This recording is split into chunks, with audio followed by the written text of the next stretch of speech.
Mason Reed steered his aging delivery van through the busy streets of downtown Phoenix, Arizona, glancing at the dashboard clock every few minutes.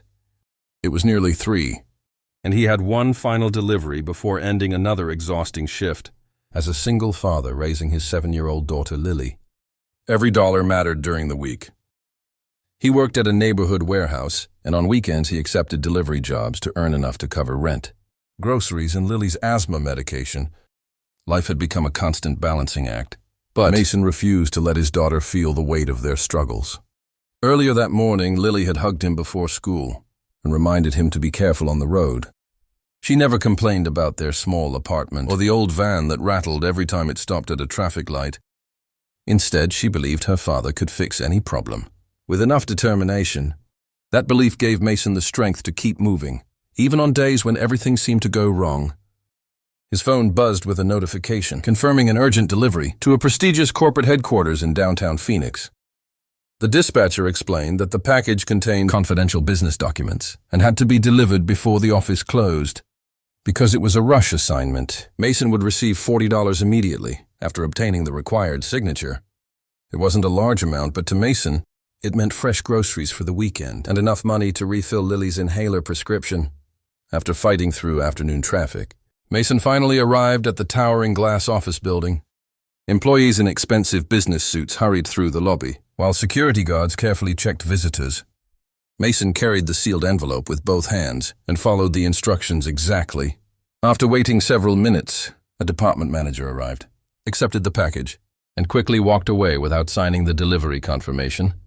"Excuse me, sir." Mason called politely, "I just need your signature before you go." The manager sighed impatiently before scribbling something on the electronic screen and disappearing into a hallway. Relieved, Mason returned to the shipping desk to collect his payment. He handed the signed confirmation to the office administrator, expecting the process to take only a minute. Instead, the administrator frowned. "I'm sorry," she said. "The manager says this signature isn't valid because the paperwork wasn't completed correctly. We can't authorize your payment." Mason blinked in disbelief. "There must be a mistake," he replied calmly. "I delivered everything exactly as instructed. I even waited for his signature." The administrator shrugged helplessly. "The manager has already made his decision." Mason asked if he could speak with him directly. A few moments later, the manager returned with an annoyed expression. "I've already told you," he snapped. "You're not getting the $40. Mason took a slow breath, trying to remain respectful. "Sir, I drove across the city for this emergency delivery. I completed every step. My daughter needs her medication tonight. Please, I'm only asking for the payment we agreed on." The manager laughed dismissively, folded his arms, and nodded toward the security desk. "If you're finished wasting my time, security will show you the exit." As 2 security guards approached, Mason quietly picked up his delivery folder and walked toward the lobby doors. He left without arguing, unaware that the timestamp on the delivery receipt, tucked inside his folder, would soon become the most important document anyone in that building had ever overlooked. 3 days after the humiliating encounter, Mason was sorting packages at the warehouse when his phone rang from an unfamiliar number. Assuming it was another delivery request, he answered without hesitation. "Mr. Mason Reed?" a calm voice asked. "Yes, speaking." "My name is Special Agent Laura Bennett. We're conducting an investigation involving the company, where you completed a rush delivery last Friday. We'd like to ask you a few questions." Confused, Mason agreed to meet the investigators that afternoon. When he arrived at the federal office, Agent Bennett showed him surveillance images from the corporate headquarters and asked him to describe everything that had happened. Mason carefully explained the delivery from beginning to end. He mentioned the manager's refusal to pay the agreed $40, the argument over the signature, and how he had kept every delivery record because he couldn't afford to lose payment for completed jobs. "Do you still have the receipt?" Agent Bennett asked. Mason opened the worn folder he carried for work and carefully removed the original delivery confirmation. "I keep copies of everything," he said. The investigators exchanged quick glances. The receipt contained an exact electronic timestamp showing the package had been delivered at precisely 2:57 p.m. Agent Bennett smiled slightly. "This is exactly what we've been searching for." She explained that investigators had been examining allegations of financial misconduct inside the corporation. Company executives insisted that several confidential files had been transferred after an internal compliance review.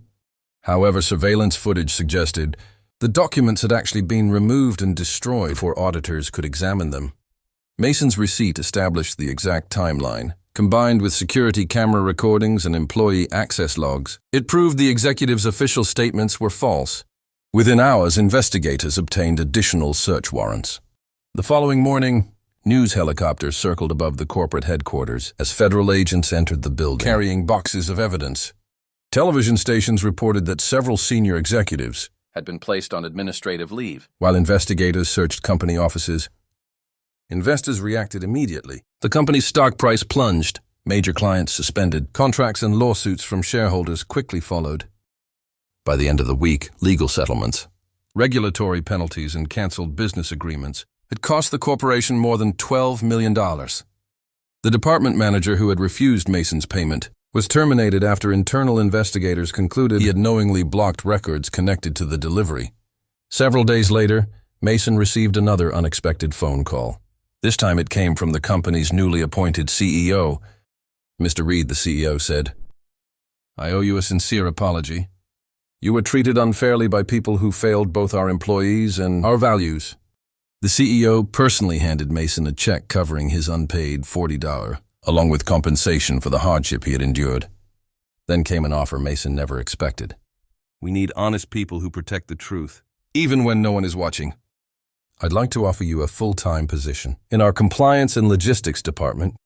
Mason accepted with gratitude, knowing the opportunity would provide stability for Lily in a future they had only dreamed about.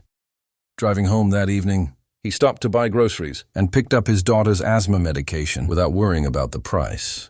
When Lily hugged him after hearing the good news, Mason smiled, realizing that integrity had accomplished something anger never could.